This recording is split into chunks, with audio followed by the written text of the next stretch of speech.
আসসালামু আলাইকুম। আমি ডাক্তার সাদিকুল ইসলাম তালুকদার। তো বড় বড় ব্লগার যারা, তারা দেখবেন বলতেছে যে অমক আমি এই মুহূর্তে আছি আমেরিকার অমক জায়গায় এরকম বলতেছে। ওখান থেকে আমরা বলতেছি, অথবা যুক্তরাষ্ট্রের অমক জায়গা থেকে অমক রিসোর্ট থেকে এরকম বলতেছে। কিন্তু আবার কেউ কেউ বলতেছে আবার আমি আছি মালয়েশিয়ার অমক জায়গায় এরকম। আমরা ওইগুলি দেখে সারাদিন সময় কাটাইতেছি, ভালো লাগতেছে। কিন্তু আমারটা তো দেখতেছে না আমি কোথায় আছি। আমি ডাক্তার সাদিকুল ইসলাম তালুকদার। আজকে এসেছি এশিয়া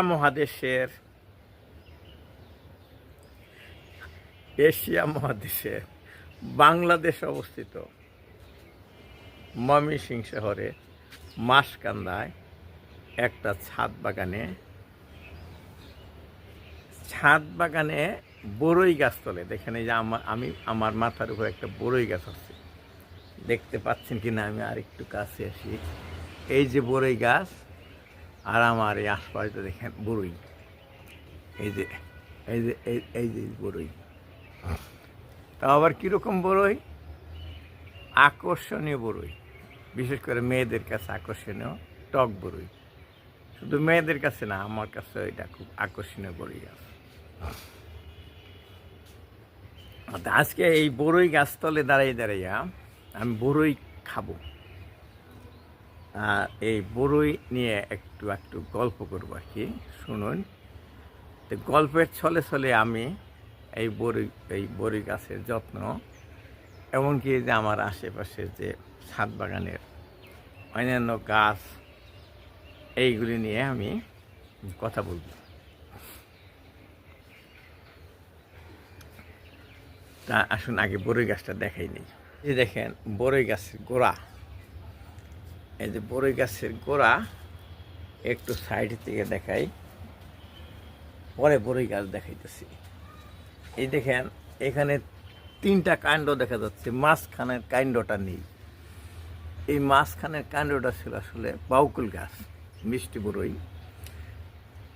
আর জাম প্লাজম থেকে কেনা এগ্রিবাসির 10-12 বছর আগে কিনছিলাম।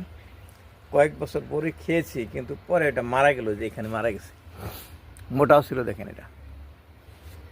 আর মারা যাওয়ার পরে কিন্তু নিচের যে গাছটা ছিল, যেটাতে কলম দেওয়া ছিল, সেই গাছটার ডাল বড় হয়ে গেল, আমরা কাটলাম না। যে টক বড়ই গাছ হবে, টক বড়ই ভালো আছে আসলে। এটা সেই গাছ। এই যে বড়ই খাওয়ার পরে এখানে কারণটা কেটে দেই, যাতে বড় না হইতে পারে। বড় হইলে আবার এইটার খাবারে হবে না। তো এই বড়ই গাছের এই যে ডালগুলা দেখেন, এই যে জ্বলতেছে, এই ডালে এই যে বড়ি পাকতেছে। এই যেগুলো হলুদ হয়েছে, এগুলো পাকতেছে আধা ফাঁকা। এই আধা ফাঁকা,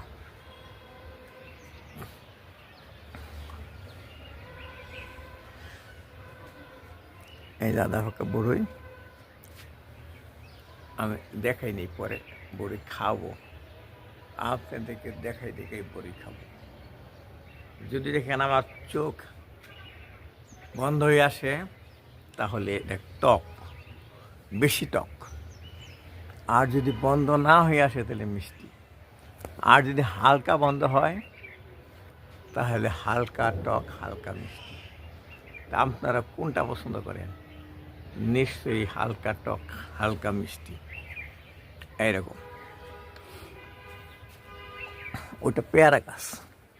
এই যে পেয়ারা গাছ, আবার দেখেন যে শিম গাছ, শিম আছে। এটা হচ্ছে কাজি পেয়ারা। ওই পেয়ারা আছে দেখো, ওই যে পেয়ারা ধরতেছে। এখন গাছটা খাটো করা দরকার, কিন্তু এখন কাটি তাহলে পেয়ারা সহ কাটতে হবে, খাটাও করতে পারতেছে না। আশেপাশে পাখি টিকটিউ করতেছে। এই যে দেখেন আসলে এই পরে গাছের নিচে আমি আসছি, এই গাছটা আরো উঁচু ছিল যখন, তখন একদিন আমি ছাদে এসে দেখি যে আমার শাশুড়ি আম্মা একটা কোঠা নিয়ে আসছে। কোঠা মানে ওই যে এই বাঁশের তৈরি জিনিস, বাড়িটা ফল একটু উঁচু ছিল, আরো উঁচু ছিল। আম্মা দেখি ওই বাঁশটা বাড়ি দেয় আর বড়ি পরে, আর আমার শ্যালকের যে মেয়ে নুহা, ও আরো ছোট ছিল, ওই কুইটা তোলে, আবার মুখে দেখায়, এরকম করে খায়।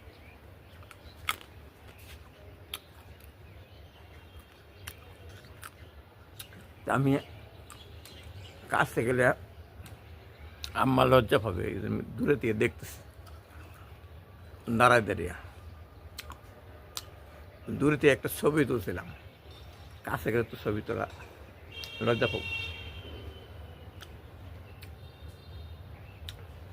পরে ওই ছবিটা আমার খুব ভালো লাগছিল, গ্রামের মানুষ যেভাবে মেয়েরা এইভাবে কোটা বাড়ি দেয়া বড়ি পারে,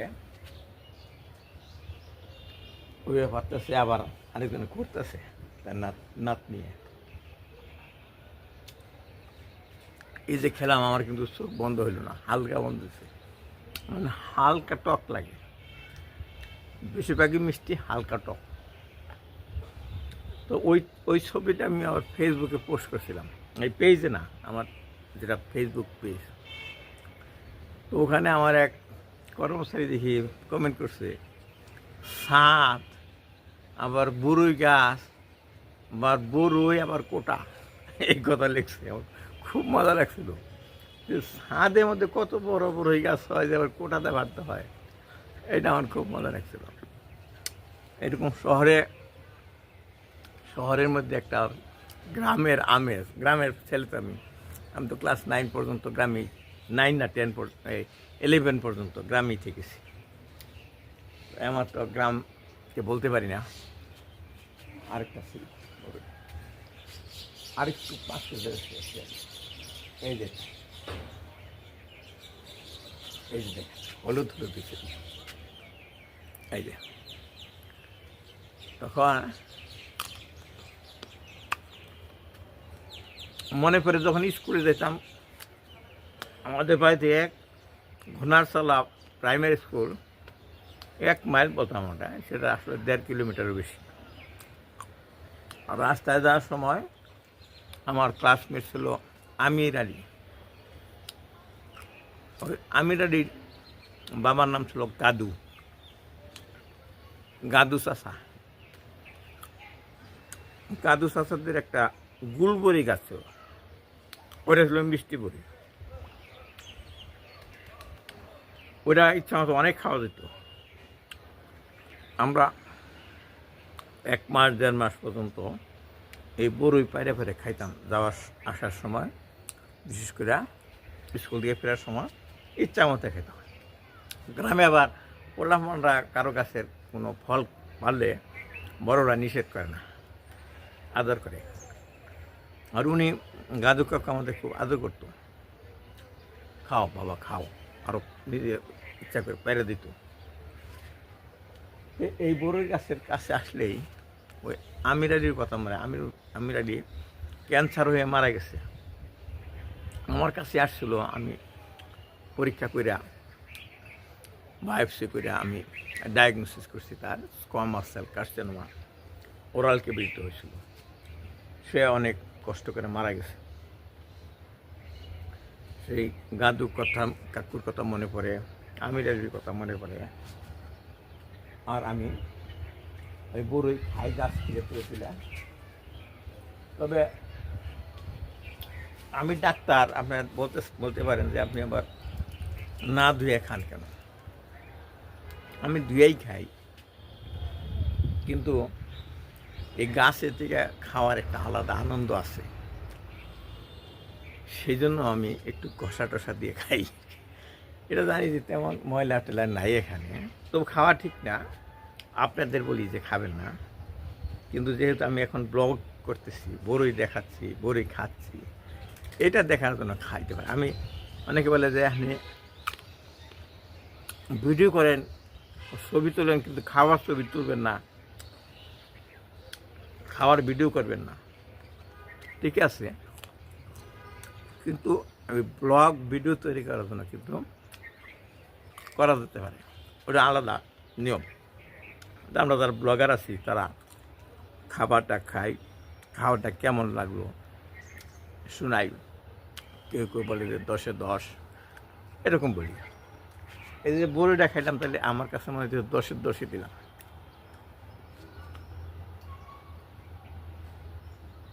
আমি বড়ই কিছু নিয়ে যাবো আমার ওয়াইফের জন্য নিয়ে যাবো। সে বেশি আসে না। ওয়াইফ করছে আজকে যে কয়েকদিন খুব কুয়াশা, রোদ ওঠেনি, এখন এইমাত্র রোদ উঠলো। সবাই বা ইয়ের নিচ্ছে, ল্যাপের নিচ্ছে, কম্বল নিচ্ছে, ঢুকাই সরিছে। আমি কিন্তু মিষ্টি মিষ্টি রোদ পোয়াইতেছি আর ছাদের বড়ই খেতে। আরেকটা খাবো, কিছু মনে করবেন না, আপনাদের দেখে আমি আরেকটা খাবো।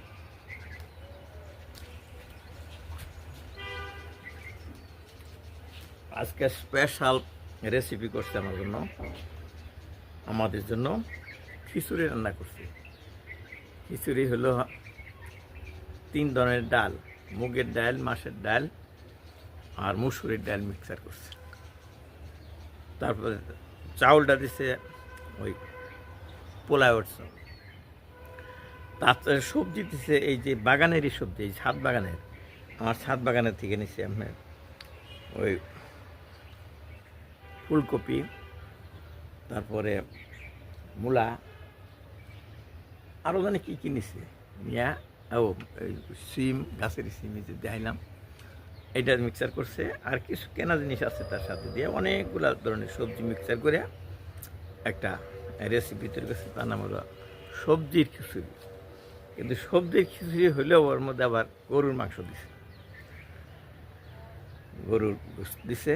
এই সব কিছু মিলে এত স্বাদ হয়েছে সেটা খেয়ে কিন্তু আমি ছাদে উঠছি, যে আমি একটু ছাদে গিয়ে ঘুরে আসি।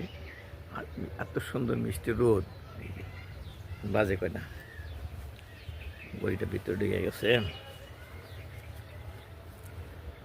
বাজে 2:45 বেশি বাজে। খুব ভালো লাগতেছে, অনেকদিন পর রোদ উঠছে।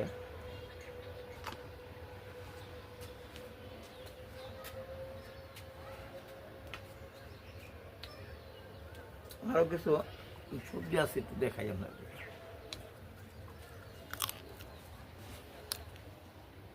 যে ছাদ বাগানের যে জাংলাটা আছে না, জাংলার মধ্যে দেখেন যে সিম আছে, এখান থেকে সিম নিছে এই বাগান থেকে, এইখান থেকেও সিম নিছে। এই যে এখান থেকে নিচ্ছে টমেটো, টমেটো আছে। এই যে দেখেন কত ফুল ফিটা রয়েছে, ওই মিষ্টি মিষ্টি রোদ যে ফুলগুলো কিন্তু আরো ভালো লাগতেছে। এই যেখানে আমি ধান দিয়ে রাখছি, আমি সরে গেলে পাখি এসে ধান খাবে। ওই যে এখান থেকে নিচে ফুলকপি নিচে সবজি হিসাবে। এই যে এখান থেকে মরিচ নিচে, এখানে কত সুন্দর ফুল পিঠা রয়েছে, পয়েন্টসেটিয়া, চন্দ্রপ্রভা এগুলি। আর এইখান থেকে নিচে মূলা, এই যে সবই খিচুড়ির মধ্যে দিছে। আর এগুলো ধনিয়ার পাতা দেয় নাই মনে হয়। আর এই যে বড় বড় পাতা দেখছে না, এগুলি কিন্তু ব্রোকলি। তো ব্রোকলি যেহেতু এখনও ধরে নাই, আজকে ব্রোকলি আমাকে কিনতে হয়েছে। এক একটা ব্রোকলির দাম নিচ্ছে 70 টাকা। এরা কিন্তু বড় বড় পাতা, দেখে মনে হচ্ছে বড় বড় ব্রোকলি হবে।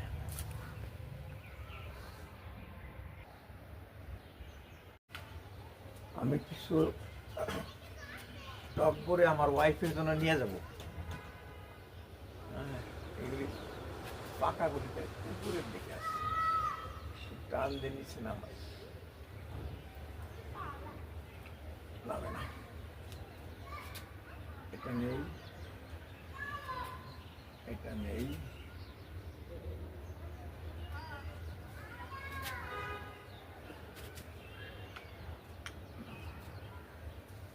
পকেটে নেই।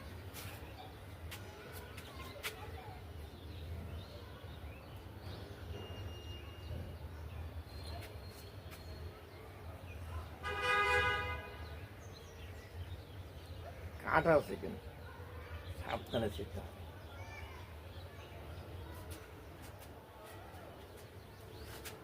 একটা নিচে নামাই,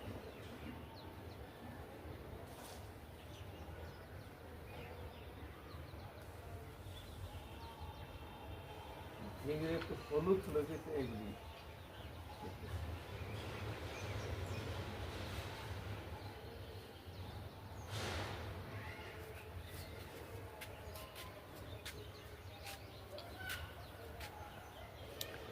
এই যে এরকম এই কয়টা নিয়ে যাই, কিন্তু ফ্রেশ ফ্রেশ খাইতে পারবো। আগামীকাল আবার নিব ইনশাল্লাহ। মানে সে তো আর সব খাইতে পারবে না, যে কয়টা খাইতে পারবে ওই কয়টা নিলাম। দেখি আরও বাইসে বাইসে দু একটা নিব। তা আমি ভিডিওটা শেষ করার জন্য আসছি। তো আজকে আসলে একটু মজা করলাম আপনাদের সাথে। আমার এই আমি যে বাসায় থাকি এই বাসার ছাদে এটা অসংখ্য গাছ আছে, এখানে 106টা কিন্তু ফল গাছই আছে। মানে একটা একটা করে দেখলে অনেক সময় লাগবে। ফল ফুল আর সবজি মিলে অনেক কিছু আছে আমার বাগানে। এটা আমার মালি আছে, সেগুলা দেখাশোনা করে, আমি শুধু ভিডিও করে আপনাদের সাথে শেয়ার করি। তবে একটা কথা আমি বলি, ইন্টারেস্টিং ঘটনা। গত কিছুদিন আগে একটা ট্রেনিংয়ে আমাকে ডাকছিল আর কি, দাওয়াত করছিল কৃষি বিভাগ থেকে। বাংলাদেশ এগ্রিকালচার ইউনিভার্সিটির রিসার্চার যারা আছে তারা একটা প্রজেক্ট নিচ্ছে আরবান গার্ডেনিং আর কি। সেখানে মেইনলি হলো রুফটপ গার্ডেন। তো সেখানে সবাই আমাদেরকে 22 জনকে দাওয়াত করছিল আর কি। তারা খুঁজে খুঁজে বাইর করছে যারা যারা ভিডিও দেখাই, বিশেষ করে ইউটিউবে। আমরা গেছিলাম, আমাদের অভিজ্ঞতাটা তারা জানতে ছিল, সবাই বর্ণনা করলো বিভিন্নভাবে। তা আমি যে কথাটা একটা বলছি, বাড়তি একটা কথা, সেটা হলো যে আমি যে এই বাগানের ভিডিও করি বিভিন্নভাবে। এই ভিডিওগুলা আমার দর্শকরা পছন্দ করে, অডিয়েন্সটা পছন্দ করে, এবং এটা অনেক ভিউ হয়, এগুলো অনেক শেয়ার হয়। তো তারপরে শেষে যে ওই বিজ্ঞানী বক্তব্য রাখলেন, তিনি বললেন যে আজকে একটা নতুন তথ্য পেলাম। ও এখানে আমি বলছিলাম যে এই যে ভিউ হয়, যে আমার চ্যানেল, আমার ইউটিউব চ্যানেল এবং ফেসবুক পেজ, এটা হলো মনিটাইজড, অর্থাৎ এখান থেকে আমি ইনকাম করি, ডলার ইনকাম করি। তো আপনারা জানেন ডলারটা আসলে কে দেয়? ফেসবুক ইউটিউব দেয়, যে ওনারা কিন্তু দেয় না, আসলে ওনারা নিয়ে দেয়। যারা অ্যাডভার্টাইজ যারা দেয় তাদের কাছে তারা ডলার নেয়, নেওয়ার পরে সেই ডলারটা আমাদেরকে ভাগ করে দেয়। তারা আনুমানিক মানে অর্ধেক নেয়, অর্ধেক আমাদেরকে দেয়, যেহেতু আমাদের কন্টেন্ট ব্যবহার করে। তো এইটা আমি না নিলেও দেখাবে, নিলেও দেখাবে, কাজে আমি নেই। খুব বেশি না, তাও তো একটা ইন্টারেস্টিং জিনিস, যে আমি তো এমনি দেখাই, কিন্তু টাকাটা এমনি আসে আর কি। তো ওনারা বললো, দেখা যাচ্ছে যে আমাদের বাগানের শুধু ফলা দিয়ে আমরা শুধু খাই না, এটা ভিডিও তৈরি করে, কন্টেন্ট তৈরি করে আপলোড দিলে এখান থেকে আবার ইনকামও যে হয়, এটা আমরা আজকে জানতে পারলাম আপনার মাধ্যমে। এবং সবাই খুব উৎফুল্ল হইল যে আমরাও তাহলে এরকম ভিডিও করবো। এখন দেখবেন যে এই ছাদ বাগানে ভিডিও অনেক দেখা যাচ্ছে, তারা এই তাদের এরাও একটা ইনকাম সোর্স, ভিডিও দেখে ইনকাম করা। শুধু ছাদের ফল টল খাওয়াই আসল না, ওটাও একটাই। যে আপনারা যে আমার ভিডিওটা দেখতেছে, এর মধ্যে কিন্তু অ্যাডভার্টাইজ আসছে না। এই অ্যাডভার্টাইজে যে টাকা দিতে, যে টাকাটা খরচ হয়েছে, ওই টাকার অর্ধেক আমাদেরকে দিচ্ছে, অর্ধেক ইউটিউব বা ফেসবুক নিচ্ছে। তো আমরা এরকম পার্টনার মনিটাইজেশন হয়েছে না। কাজেই এটা একটা জিনিস আমাদের কাছে বললাম, আমি শেয়ার করলাম যে অনেকে প্রশ্ন করে যে এখান থেকে টাকা পাওয়া যায়, তো টাকা পাওয়া গেলে কীভাবে টাকাটা আসে, কীভাবে না, এটা ব্যাংকে দিয়ে দেয়, টাকা চাইতেও হয় না, প্লাস ব্যাংকে পাঠাই দিই মাসে মাসে। তো আপনারাও যাদের এরকম ছাদ বাগান আছে, আপনারা ভিডিও কন্টেন্ট তৈরি করেন, কন্টেন্ট দেখাই দিয়ে কিন্তু ইনকাম করতে পারেন, শুধু ফল খাবেন না, ইনকামও করা যাবে। তো এই বলে শেষ করছি। আমি চাবো যে আমার আজকের এই ইন্টারেস্টিং ফানি ভিডিওটা আপনি সবার সাথে শেয়ার করে দেন, তারা এই ফানি কথাগুলো জানতে পারবেন। আল্লাহ হাফেজ।